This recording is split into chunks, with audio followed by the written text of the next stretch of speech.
Hi friends, ನಿಮಗೆಲ್ಲ ಮತ್ತೊಂದು ವಿಡಿಯೋಗೆ ಸ್ವಾಗತ. ಫ್ರೆಂಡ್ಸ್, ಕಾಂಗ್ರೆಸ್ನ ನಾಯಕ ರಾಹುಲ್ ಗಾಂಧಿಗೆ ಅತ್ಯಂತ ದೊಡ್ಡ ಆಘಾತ ಎದುರಾಗಿದೆ. ಕರ್ನಾಟಕ ಮೂಲದ ವ್ಯಕ್ತಿಯೊಬ್ಬರು ರಾಹುಲ್ ಅವರಿಗೆ ಶಾಕ್ ಕೊಡೋದಕ್ಕೆ ಮುಂದಾಗಿದ್ದಾರೆ. ಸದ್ಯಕ್ಕೆ ರಾಹುಲ್ ಗಾಂಧಿ ಸಾಕಷ್ಟು ಚರ್ಚೆಯಲ್ಲಿದ್ದಾರೆ. ಬಿಜೆಪಿ ವಿರುದ್ಧ, ಕೇಂದ್ರ ಸರ್ಕಾರದ ವಿರುದ್ಧ ಆರೋಪಗಳನ್ನು ಮಾಡ್ತಾ ಇದ್ದಾರೆ. ಮಹಾರಾಷ್ಟ್ರ ಚುನಾವಣೆಯ ನಂತರ ಚುನಾವಣೆಯ ವ್ಯವಸ್ಥೆಯನ್ನೇ ನಾವು ಒಪ್ಪೋದಿಲ್ಲ ಎನ್ನುವಂತೆ ಇವಿಎಂ ವಿರುದ್ಧವೂ ಕಾಂಗ್ರೆಸ್ ಮಾತನಾಡ್ತಾ ಇದೆ. ಸದ್ಯ ಕೇಂದ್ರ ಸರ್ಕಾರದ ವಿರುದ್ಧ ಅದಾನಿ ಅಸ್ತ್ರವನ್ನ ಬಳಸ್ತಾ ಇದ್ದಾರೆ. ಆದರೆ ಇವೆಲ್ಲಕ್ಕಿಂತ ಮುಂಚಿತವಾಗಿ ರಾಹುಲ್ ಅವರಿಗೆ ಒಂದು ಸಂಕಷ್ಟ ಎದುರಾಗಿತ್ತು. ಅದು ಈಗ ಬಹುತೇಕ ಅಂತಿಮ ಹಂತವನ್ನ ತಲುಪಿದೆ. ಹೀಗಾಗಿ ಈ ವಿಚಾರ ಬಹಳಷ್ಟು ಚರ್ಚೆಯಾಗ್ತಾ ಇದೆ. ಭಾರತದ ಕಾನೂನನ್ನೇ ಉಲ್ಲಂಘಿಸಿದ್ರ ರಾಹುಲ್, ಇಂತಹದ್ದೊಂದು ದೊಡ್ಡ ಚರ್ಚೆ ಈಗ ರಾಜಕೀಯದಲ್ಲಿ ಸಂಚಲನವನ್ನೇ ಎಬ್ಬಿಸ್ತಾ ಇದೆ. ಯಾಕಂದ್ರೆ ಇದು ಅಂತಿಂತ ಆರೋಪ ಅಲ್ಲ. ರಾಹುಲ್ ಅವರು ತಮ್ಮ ಸಂಸತ್ ಸದಸ್ಯತ್ವವನ್ನ ಅಥವಾ ತಮ್ಮ ಎಂಪಿ ಸ್ಥಾನವನ್ನ ಕಳೆದುಕೊಳ್ಳುವಂತಹ ಪರಿಸ್ಥಿತಿ ಎದುರಾಗಿದೆ. ಇದು ಕೇವಲ ರಾಹುಲ್ಗೆ ಮಾತ್ರವಲ್ಲ, ಕಾಂಗ್ರೆಸ್ಗೂ ಸಹ ಒಂದು ದೊಡ್ಡ ಶಾಕ್ ಅಂತಾನೆ ಹೇಳಬಹುದು. ರಾಹುಲ್ ಗಾಂಧಿ ಕೇವಲ ಸಂಸದ ಮಾತ್ರವಲ್ಲ, ವಿರೋಧ ಪಕ್ಷದ ನಾಯಕನೂ ಹೌದು. ಆದರೆ ಈಗ ಎದುರಾಗಿರುವಂತಹ ದೊಡ್ಡದೊಂದು ಸಂಕಷ್ಟ ಈ ಎಲ್ಲ ಸ್ಥಾನಮಾನಗಳಿಗೂ ಕುತ್ತು ತರುವಂತಹ ಲಕ್ಷಣಗಳು ಕಾಣಿಸ್ತಾ ಇವೆ. ಈ ವಿಚಾರ ಈಗ ರೋಚಕ ಘಟ್ಟ ತಲುಪಿರುವಂತಹದ್ದು. ಹಾಗಾದ್ರೆ ಮಹಾರಾಷ್ಟ್ರ ವಿಧಾನಸಭಾ ಚುನಾವಣೆಯಲ್ಲಿ ಸೋತ ನಂತರ ಕಾಂಗ್ರೆಸ್ಗೆ ಎದುರಾಗಿರುವಂತಹ ಸಂಕಷ್ಟ ಏನು? ವಿದೇಶದಿಂದ ಬಂದಂತಹ ರಾಹುಲ್ ಬಗೆಗಿನ ಶಾಕಿಂಗ್ ಸುದ್ದಿ ಏನು? ಕೇಂದ್ರ ಸಚಿವಾಲಯ ಕೈಗೊಂಡಂತಹ ಆಘಾತಕಾರಿ ನಿರ್ಧಾರ ಏನು ಗೊತ್ತಾ? ರಾಹುಲ್ ಗಾಂಧಿಯ ಮುಂದಿನ ನಡೆ ಏನು? ಮೋದಿ, ಅಮಿತ್ ಶಾ ಕೈಯಲ್ಲಿ ರಾಹುಲ್ ಗಾಂಧಿ ಭವಿಷ್ಯ ಅಡಗಿದ್ಯಾ? ಈ ಎಲ್ಲದರ ಬಗ್ಗೆ ಇವತ್ತಿನ ಈ ಒಂದು ವಿಡಿಯೋದಲ್ಲಿ ಕ್ವಿಕ್ ಆಗಿ ನೋಡೋಣ ಬನ್ನಿ. ಫ್ರೆಂಡ್ಸ್, ಈ ರಾಜಕಾರಣಿಗಳ ಮೇಲೆ ಆರೋಪಗಳು, ಕೇಸುಗಳು ಸಹಜ. ಆದರೆ ರಾಹುಲ್ ವಿರುದ್ಧವಾಗಿ ಕೇಳಿ ಬರ್ತಾ ಇರುವ ಈ ಒಂದು ಆರೋಪ ಅಂತಿಂತದ್ದಲ್ಲ. ಸೋಷಿಯಲ್ ಮೀಡಿಯಾ ಪೋಸ್ಟ್ನಿಂದಲೋ ಅಥವಾ ಭಾಷಣದ ಸಂದರ್ಭದಲ್ಲಿ ಪ್ರತಿಪಕ್ಷದ ವಿರುದ್ಧ ಸುಳ್ಳು ಆರೋಪ ಮಾಡಿದ್ದಲ್ಲ. ಇದು ಬಹಳ ದೊಡ್ಡ ಪ್ರಮಾಣದಲ್ಲಿ ಸಂಕಷ್ಟವನ್ನ ತಂದಿರುವಂತಹ ಆರೋಪ. ರಾಹುಲ್ ಗಾಂಧಿ ಒಬ್ಬರು ದೇಶದ ಮಟ್ಟಿಗೆ ರಾಜಕೀಯವಾಗಿ ಬಹಳ ದೊಡ್ಡ ಲೀಡರ್. ಹೀಗಾಗಿ ಅವರ ವಿರುದ್ಧನೇ ಈ ರೀತಿಯ ಆರೋಪ ಕೇಳಿ ಬಂದಿರೋದು ರಾಜಕೀಯವಾಗಿ ಬಹಳ ಚರ್ಚೆ ಆಗ್ತಾ ಇದೆ. ನಾವು ಪ್ರಬಲವಾದ ಸಾಕ್ಷಿಯನ್ನ ಹಿಡ್ಕೊಂಡೇ ದೂರನ್ನ ಕೊಟ್ಟಿದ್ದೀವಿ ಅಂತ ದೂರುದಾರರು ಹೇಳ್ತಾ ಇದ್ದಾರೆ.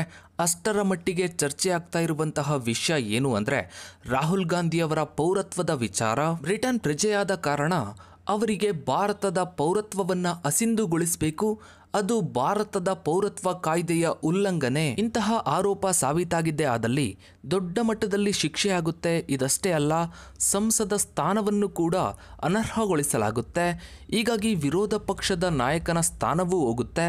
ಇಂತಹ ದೊಡ್ಡ ಪ್ರಮಾಣದ ಸಂಕಷ್ಟ ಇದು. ಇತ್ತೀಚೆಗೆ ರಾಹುಲ್ ಅವರ ಕಾರ್ಯವೈಖರಿಯನ್ನ ಗಮನಿಸಿದ್ರೆ ಇಲ್ಲಿ ಪ್ರಮುಖವಾಗಿ ಹೆಚ್ಚು ಪ್ರಚಾರದಲ್ಲಿರುವ ದೊಡ್ಡ ದೊಡ್ಡ ಬಿಸ್ನೆಸ್ ಮ್ಯಾನ್ಗಳು, ಬಿಜೆಪಿಯ ದೊಡ್ಡ ದೊಡ್ಡ ರಾಜಕೀಯ ಲೀಡರ್ಗಳನ್ನ ಮಾತ್ರ ಅವರು ಟಾರ್ಗೆಟ್ ಮಾಡ್ತಾರೆ. ಅದರಲ್ಲೂ ಅದಾನಿ ವಿಚಾರವನ್ನ ಸಾಕಷ್ಟು ದಿನಗಳಿಂದ ಹಲವು ಬಾರಿ ಮುನ್ನೆಲೆಗೆ ತರುವಂತಹ ಕೆಲಸ ರಾಹುಲ್ ಅವರು ಮಾಡ್ತಾನೆ ಇದ್ದಾರೆ. ಈ ಮೂಲಕ ಬಿಜೆಪಿಗೆ ದೊಡ್ಡ ಪೆಟ್ಟು ಕೊಡಬೇಕು ಅನ್ನೋ ಪ್ರಯತ್ನದಲ್ಲಿದ್ದಾರೆ. ಇನ್ನು ಬಿಜೆಪಿ ಹಾಗೆ RSS ನ ಟಾರ್ಗೆಟ್ ಮಾಡೋದು ಹೊಸ ವಿಚಾರ ಏನೂ ಅಲ್ಲ.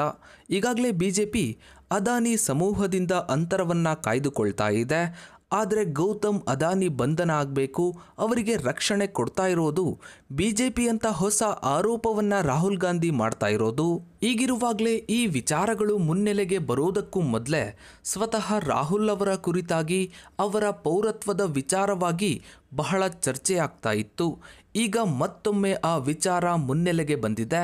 ರಾಹುಲ್ ಭಾರತದ ಪ್ರಜೆಯಲ್ಲ, ಅವರು ಬ್ರಿಟನ್ ಪ್ರಜೆ ಅಂತ ಸಾಬೀತು ಮಾಡೋದಕ್ಕೆ ಅರ್ಜಿದಾರರು ಕೋರ್ಟ್ನಲ್ಲಿ ದೂರನ್ನ ಸಲ್ಲಿಸಿದ್ದಾರೆ. ಕರ್ನಾಟಕ ಮೂಲದ ವಿಘ್ನೇಶ್ ಶಿಶಿರ್ ಅವರು ಅಲಹಾಬಾದ್ ಹೈಕೋರ್ಟ್ನಲ್ಲಿ ಇಂತಹದ್ದೊಂದು ಅರ್ಜಿಯನ್ನ ಸಲ್ಲಿಸಿದ್ರು. ರಾಹುಲ್ ಒಬ್ರು 2 ದೇಶಗಳಲ್ಲಿ ಅಂದರೆ ಭಾರತ ಮಾತ್ರವಲ್ಲದೆ ಬ್ರಿಟಿಷ್ ಪೌರತ್ವವನ್ನು ಸಹ ಹೊಂದಿದ್ದಾರೆ. ಭಾರತದ ಕಾನೂನಿನ ಉಲ್ಲಂಘನೆ ಮಾಡಿ ಕಾನೂನು ಬಾಹಿರವಾಗಿ ಬ್ರಿಟಿಷ್ ಪೌರತ್ವವನ್ನು ಹೊಂದಿರೋದಕ್ಕೆ ಸಾಕಷ್ಟು ಪುರಾವೆಗಳು ಇದಾವೆ ಅಂತ ಅರ್ಜಿದಾರರು ವಾದಿಸಿದ್ದಾರೆ. ಇದಷ್ಟೇ ಅಲ್ಲ, ವಿಘ್ನೇಶ್ ಶಿಶಿರ್ ಅವರು ಈ ಒಂದು ಪ್ರಕರಣದ ಬಗ್ಗೆ CBI ತನಿಖೆ ನಡೆಸುವಂತೆ ಕೋರಿದ್ದಾರೆ. ಭಾರತದಲ್ಲಿ ದ್ವಿಪೌರತ್ವಕ್ಕೆ ಅವಕಾಶ ಇಲ್ಲ.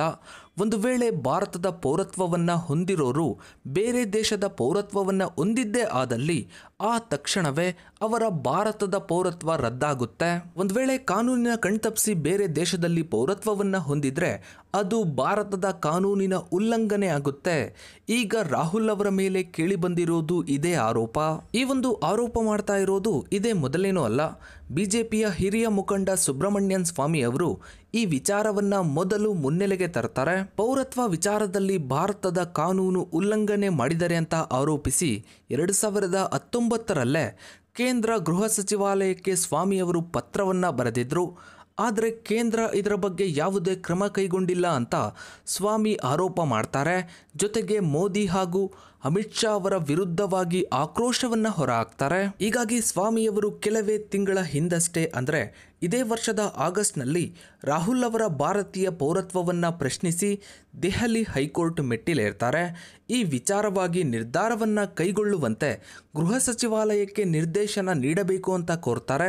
ಜೊತೆಗೆ ತಾವು ಈಗಾಗಲೇ ರಾಹುಲ್ ವಿರುದ್ಧವಾಗಿ ಸಲ್ಲಿಸಿರುವ ಮನವಿಯ ಸ್ಥಿತಿಗತಿ ಕುರಿತಾಗಿ ವರದಿಯನ್ನ ಸಲ್ಲಿಸುವಂತೆ ಕೂಡ ಸಚಿವಾಲಯಕ್ಕೆ ಸೂಚನೆ ಕೊಡಬೇಕು ಅಂತ ಹೈಕೋರ್ಟ್ನಲ್ಲಿ ಕೋರಿದ್ದಾರೆ. ಇದರ ವಿಚಾರಣೆ ದೆಹಲಿ ಹೈಕೋರ್ಟ್ನಲ್ಲಿ ನಡೀತಾ ಇದೆ. ಮುಂದಿನ ವಿಚಾರಣೆ ಡಿಸೆಂಬರ್ 6ಕ್ಕೆ ನಡೆಯಲಿದೆ. ಇಲ್ಲಿ ಸ್ವಾಮಿಯವರು ವಾದಿಸಿದ್ದು ಏನು ಅಂದರೆ 2003ರಲ್ಲಿ ಬ್ರಿಟನ್ನಲ್ಲಿ ರಾಹುಲ್ ಗಾಂಧಿಯವರ ಕುಟುಂಬಕ್ಕೆ ಸಂಬಂಧಪಟ್ಟ ಪ್ಯಾಕಪ್ಸ್ ಲಿಮಿಟೆಡ್ ಅನ್ನೋ ಕಂಪನಿಯನ್ನ ಅಲ್ಲಿ ನೋಂದಾಯಿಸಲಾಗಿದೆ. ಅದರಲ್ಲಿ ರಾಹುಲ್ ಸಹ ನಿರ್ದೇಶಕರಲ್ಲಿ ಒಬ್ಬರಾಗಿದ್ರು. ಈ ಒಂದು ಕಂಪನಿ 2005 ಅಕ್ಟೋಬರ್ 10ರಂದು ಮತ್ತು 2006 ಅಕ್ಟೋಬರ್ 31ರಂದು ಸಲ್ಲಿಸಿದಂತಹ ವಾರ್ಷಿಕ ಆದಾಯ ತೆರಿಗೆ ರಿಟರ್ನ್ಸ್ನಲ್ಲಿ ರಾಹುಲ್ ಗಾಂಧಿಯವರನ್ನ ಬ್ರಿಟಿಷ್ ಪ್ರಜೆ ಅಂತ ಘೋಷಿಸಲಾಗಿದೆ. ಅಂದ್ರೆ ರಾಹುಲ್ ಅವರು ದಾಖಲೆಗಳಲ್ಲಿ ತಮ್ಮನ್ನ ಬ್ರಿಟಿಷ್ ಪ್ರಜೆ ಅಂತ ಘೋಷಿಸಿಕೊಂಡಿದ್ದಾರೆ ಅಂತ ಸ್ವಾಮಿಯವರು ವಾದಿಸ್ತಾ ಇದ್ದಾರೆ. ಅದಕ್ಕೆ ಸಂಬಂಧಪಟ್ಟ ಒಂದಷ್ಟು ದಾಖಲೆಗಳನ್ನು ಕೂಡ ಅವರು ಸಲ್ಲಿಸಿದ್ದಾರೆ. ಆದರೆ ಸ್ವಾಮಿಯವರಿಗೂ ಮೊದಲೇ ವಕೀಲರಾಗಿರುವ ವಿಘ್ನೇಶ್ ಶಿಶಿರ್ ಅವರು ಅಲಹಾಬಾದ್ ಕೋರ್ಟ್ನಲ್ಲಿ ಅರ್ಜಿಯನ್ನ ಸಲ್ಲಿಸಿದ್ರು. ಈ ಎರಡೂ ಅರ್ಜಿಗಳು ಪೌರತ್ವದ ವಿಚಾರದ್ದೇ ಆಗಿರೋದ್ರಿಂದ ಅಲಹಾಬಾದ್ ಕೋರ್ಟ್ನಲ್ಲಿ ಯಾವ ಸೂಚನೆಯನ್ನ ನೀಡಲಾಗುತ್ತೆ ಅದರ ಆಧಾರದ ಮೇಲೆ ಮುಂದಿನ ವಿಚಾರಣೆಯನ್ನ ನಡೆಸೋದಾಗಿ ದೆಹಲಿ ಹೈಕೋರ್ಟ್ ಈ ವಿಚಾರಣೆಯನ್ನ ಡಿಸೆಂಬರ್ 6ಕ್ಕೆ ಮುಂದೂಡಿದೆ. ಹೀಗಾಗಿ ವಿಘ್ನೇಶ್ ಶಿಶಿರ್ ಅವರು ಅರ್ಜಿಯನ್ನ ಸಲ್ಲಿಸಿರುವ ಅಲಹಾಬಾದ್ ಕೋರ್ಟ್ನಲ್ಲಿ ಈ ಬಗ್ಗೆ ಯಾವ ನಿರ್ಧಾರವನ್ನ ಕೈಗೊಳ್ತಾರೆ ಅನ್ನೋದು ಸಾಕಷ್ಟು ಕುತೂಹಲವನ್ನ ಮೂಡಿಸಿತ್ತು. ಈಗ ಅಲಹಾಬಾದ್ ಹೈಕೋರ್ಟ್ ಏನ್ ಹೇಳಿದೆ ಅಂದ್ರೆ ತ್ವರಿತವಾಗಿ ನಿರ್ಧಾರ ಕೈಗೊಳ್ಳುವಂತೆ ಕೇಂದ್ರ ಗೃಹ ಸಚಿವಾಲಯಕ್ಕೆ ನಿರ್ದೇಶನವನ್ನ ನೀಡಿದೆ. ಡಿಸೆಂಬರ್ 19ರ ಒಳಗೆ ಕೋರ್ಟ್ಗೆ ಮಾಹಿತಿ ನೀಡುವಂತೆ ಕೇಂದ್ರ ಗೃಹ ಸಚಿವಾಲಯಕ್ಕೆ ಸೂಚನೆಯನ್ನ ನೀಡಿದೆ. ಇನ್ನು ಈ ಒಂದು ಅರ್ಜಿಯಲ್ಲಿ ಉಲ್ಲೇಖಿಸಿರುವಂತಹ ಅಂಶಗಳು ಸುಬ್ರಮಣ್ಯನ್ ಸ್ವಾಮಿಯವರು ಉಲ್ಲೇಖಿಸಿರುವಂತಹ ಅಂಶಗಳಿಗಿಂತ ಭಿನ್ನವಾಗಿದೆ ಅಂತಾನೆ ಹೇಳ್ಬೋದು. ಇಲ್ಲಿ ಅರ್ಜಿದಾರರು ರಾಹುಲ್ ಅವರು ಬ್ರಿಟಿಷ್ ಪೌರತ್ವವನ್ನ ಹೊಂದಿದ್ದಾರೆ ಅಂತ ಸೂಚಿಸೋದಕ್ಕೆ ಹಲವು ಪುರಾವೆಗಳಿದಾವೆ ಅಂತ ಆರೋಪಿಸಿದ್ದಾರೆ.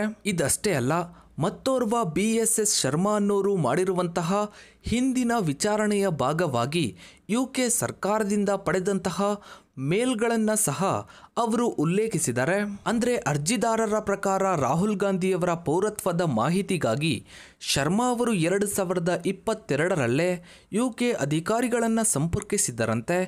ಆಗ UK ಸರ್ಕಾರ ಕೆಲವು ವಿವರಗಳನ್ನ ದೃಢೀಕರಿಸಿದೆ ಅಂತ ವರದಿಯಾಗಿದೆ. ಇನ್ನು ಮತ್ತೊಂದು ವಿಚಾರ ಅಂದ್ರೆ ಇಲ್ಲಿ ವಿಘ್ನೇಶ್ ಶಿಶಿರ್ ಅವರು ರಾಹುಲ್ ಗಾಂಧಿಯವರ ಪೌರತ್ವದ ಬಗ್ಗೆ ಕೇಂದ್ರೀಯ ತನಿಖಾ ದಳ ಅಂದರೆ CBI ತನಿಖೆಯನ್ನು ಸಹ ಕೋರಿದ್ದಾರೆ. ಇದು ಸಹ ರಾಹುಲ್ ಅವರಿಗೆ ದೊಡ್ಡ ಸಂಕಷ್ಟ ತರುವಂತಹ ವಿಚಾರ. ಈ ಒಂದು ಆರೋಪ ಸಾಬೀತಾಗಿದ್ದೇ ಆದಲ್ಲಿ ಸಂಸದ ಸ್ಥಾನಕ್ಕೆ ಕುತ್ತು ಬರುತ್ತೆ, ವಿರೋಧ ಪಕ್ಷದ ನಾಯಕನ ಸ್ಥಾನವೂ ಹೋಗುತ್ತೆ. ಅಷ್ಟಕ್ಕೂ ಅಲಹಾಬಾದ್ ಹೈಕೋರ್ಟ್ನಲ್ಲಿ ಸಲ್ಲಿಸಲಾದ ಅರ್ಜಿಯಲ್ಲಿ ರಾಹುಲ್ ಗಾಂಧಿಯವರ ವಿರುದ್ಧ FIR ದಾಖಲಿಸಬೇಕು, ಅವರ ಸಂಸತ್ ಸದಸ್ಯತ್ವವನ್ನು ರದ್ದುಗೊಳಿಸಬೇಕು ಅಂತ ಒತ್ತಾಯಿಸಲಾಗಿದೆ. ಇನ್ನು ವಿಚಾರಣಾ ಸಂದರ್ಭದಲ್ಲಿ ಕೇಂದ್ರ ಸರ್ಕಾರದ ಪರವಾಗಿ deputy solicitor general SP Pandey ಅವರು ಹಾಜರಿದ್ದರು. ಈ ಹಿಂದೆ ಅರ್ಜಿದಾರರು ಬರೆದಿರುವ ಪತ್ರವನ್ನು ಕೇಂದ್ರ ಸರ್ಕಾರ ಸ್ವೀಕರಿಸಿದೆ, ಪ್ರಕ್ರಿಯೆ ನಡೀತಾ ಇದೆ ಅಂತ ತಿಳಿಸಿದರು. ಹೀಗಾಗಿ ಕೇಂದ್ರ ಗೃಹ ಸಚಿವಾಲಯ ಈ ಒಂದು ಪ್ರಕರಣದಲ್ಲಿ ಅಖಾಡಕ್ಕೆ ಇಳಿದಿದೆ ಅಂತಾನೆ ಹೇಳ್ಬೋದು.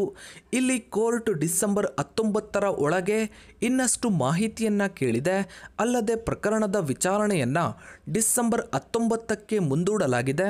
ಇನ್ನು ಇಲ್ಲಿ ಪೌರತ್ವ ಉಲ್ಲಂಘನೆಯ ವಿಚಾರಕ್ಕೆ ಬಂದ್ರೆ ಸ್ವಾಮಿಯವರು ಏನ್ ಹೇಳ್ತಾ ಇದ್ದಾರೆ ಅಂದ್ರೆ ಭಾರತದ ಸಂವಿಧಾನದ ವಿಧಿ 9 ಮತ್ತು ಭಾರತೀಯ ಪೌರತ್ವ ಕಾಯ್ದೆ 1955 ರಾಹುಲ್ ಗಾಂಧಿ ಅವರು ಉಲ್ಲಂಘಿಸಿರುವಂತಹದ್ದು ಅಂತ ಅವರು ಮಾಡ್ತಾ ಇರುವಂತಹ ವಾದ ಆಗಿದೆ.